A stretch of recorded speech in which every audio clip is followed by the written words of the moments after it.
வணக்கங்க. அமுதமுகியில் என்ன வீடியோனா, இன்றைக்கி முருங்கைக்கீரை கொஞ்சம் பறித்து வச்சுருக்கேங்க. அப்புறம் தண்டுக்கீரை கொஞ்சம் இருந்துச்சுங்க. அது ரொம்ப இல்லை, தண்டுக்கீரை கொஞ்சம் தான் இருந்துச்சு. இது மட்டும் சுண்டுனா பத்தாது. அதனால் முருங்கைக்கீரையும் தண்டுக்கீரையும் சேர்த்து சுண்டி உங்களுக்கு காமிக்க போகிறேங்க. இதுக்கு கடாய் வச்சு எண்ணெய் ஆயில் விட்டுட்டேங்க. இதுக்கு என்னென்னா, வெங்காயம் கொஞ்சம் அரிஞ்சு வச்சுருக்கேங்க, காஞ்ச மிளகாய். இதை ஃபஸ்ட்டு அந்த எண்ணெயில் போட்டு நம்ம வதக்கிக்கோங்க.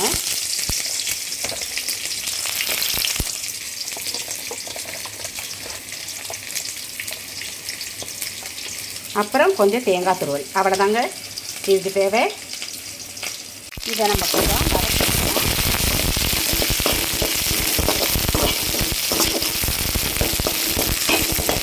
எண்ணெய் ஊற்றி வெங்காயத்தையும் காஞ்ச மிளகாயும் போட்டு நல்லா வதக்கிக்கணுங்க. வதக்கிட்டு வதங்கிருச்சு. இப்போ இதுக்கு தேவையான அளவு உப்பு சேர்த்துக்கிட்டு கொஞ்சமாக தண்ணி விடலாம்.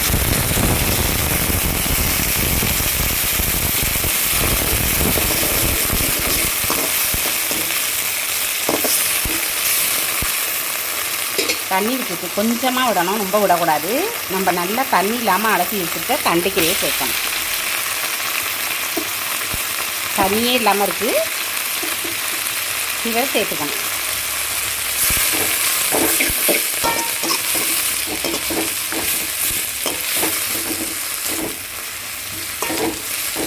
முருங்கைக்கீரையை ஃபஸ்ட்டு சேர்க்கக்கூடாது, தண்டுக்கீரையை தான் சேர்க்கணும். ஏன்னா இது கொஞ்சம் லேட்டாக வேகும், முருங்கைக்கீரை சீக்கிரமாக வெந்துடும். அதனால் இது கொஞ்சம் வதங்கணுங்க. கொஞ்சம் வதங்கட்டும். தண்டுக்கீரை அரை வேக்காடாக வேகணும். அரை வேக்காடு வேகையில் தான் நம்ம முருங்கைக்கீரையை சேர்க்கணும். ரொம்ப வெந்துடக்கூடாது. அரை வேக்காடு வெந்தோடனே அதை சேர்த்து ரெண்டையும் நம்ம அப்படியே சிந்திக்க வேண்டியதான். இது வெறும் தண்டுக்கீரை வைக்கிறதோட வெறும் முருங்கைக்கீரை செஞ்சதோட செம்ம டேஸ்ட்டாக இருக்குங்க. இந்த மாதிரி ஒரு முறை செஞ்சு பாருங்கள். இப்போ இது கொஞ்சம் சுண்டி ரெடி ஆகிடுச்சுங்க. இப்போ அரை வேக்காடாக இருக்குது. இப்போ நம்ம முருங்கைக்கீரையை சேர்த்துக்கணும்.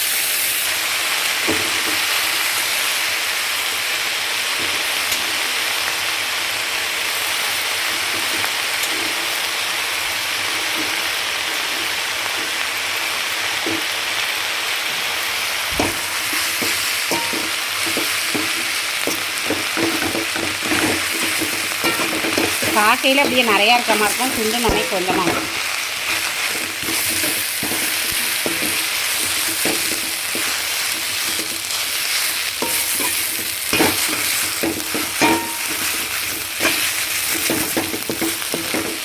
பாருங்க, நம்ம ஊற்றின தண்ணியெல்லாம் சுத்தமாக இல்லை.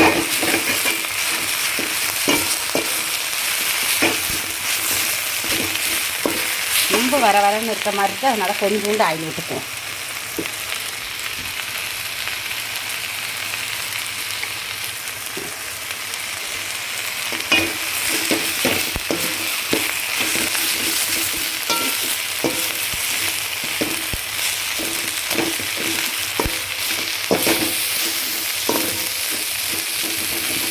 திருப்பி போட்டு நல்லா சுண்டிக்குவோம்.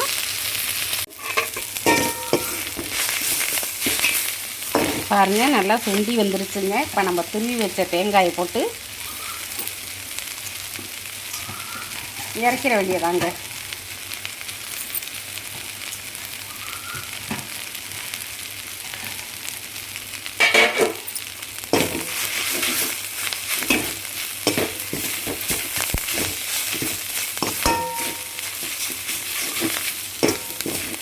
அவ்வளோ சூப்பராக இருக்கும் சாப்பிட.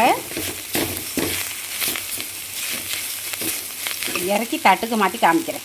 பாருங்கள், நம்ம தண்டுக்கீரையும் முருங்கைக்கீரையும் சுண்டினது எவ்வளோ சூப்பராக ரெடியாக இருக்குது பாருங்கள். அவ்வளோ டேஸ்ட்டாக இருக்குங்க அந்த பொரியல். நீங்கள் எப்போயாவது கொஞ்சமாக தண்டுக்கீரையோ கொஞ்சம் முருங்கைக்கீரையோ கிடைக்கல, ரெண்டையும் இந்த மாதிரி மிக்ஸ் பண்ணி பாருங்கள். அவ்வளோ டேஸ்ட்டாக இருக்கும். ரெண்டுமே உடம்புக்கு நல்லது. அதனால் கண்டிப்பாக ஒரே ஒரு முறை நான் செஞ்ச மெத்தடில் நீங்கள் செஞ்சு பாருங்கள். விரும்பி சாப்பிடுவாங்க எல்லோரும். இந்த வீடியோ உங்களுக்கு பிடிச்சிச்சுன்னா லைக் பண்ணுங்கள், ஷேர் பண்ணுங்கள், மறக்காமல் சப்ஸ்கிரைப் பண்ணுங்கள். இது கொஞ்ச நேரத்துலேயே செஞ்சிடலாம். கொஞ்சம் சின்ன வெங்காயமும் சேர்த்து செஞ்சிங்கன்னா இன்னும் நல்லா சுவை அதிகமாக இருக்கும். கிராமத்தில் இப்படி தாங்க செய்கிறது. அதுதான் இருக்குது இதுதான் இருக்குங்கிறதுல சேர்த்து இப்படியும் செய்யலாங்கிறத தான் நான் அந்த கீரை பொரியலை காமிச்சிருக்கேன். கண்டிப்பாக மறக்காமல் நீங்களும் ஒரு முறை இது மாதிரி ட்ரை பண்ணி பாருங்கள். இந்த வீடியோ உங்களுக்கு பிடிச்சிச்சின்னா லைக் பண்ணுங்கள், ஷேர் பண்ணுங்கள், கமெண்ட் பண்ணுங்கள், மறக்காமல் சப்ஸ்கிரைப் பண்ணி ஃபுல் வீடியோ பாருங்கள். வீடியோ அவ்வளோதான் பார்க்கவே மாட்டேங்கிறீங்க. கண்டிப்பாக பாருங்கள். நன்றிங்க.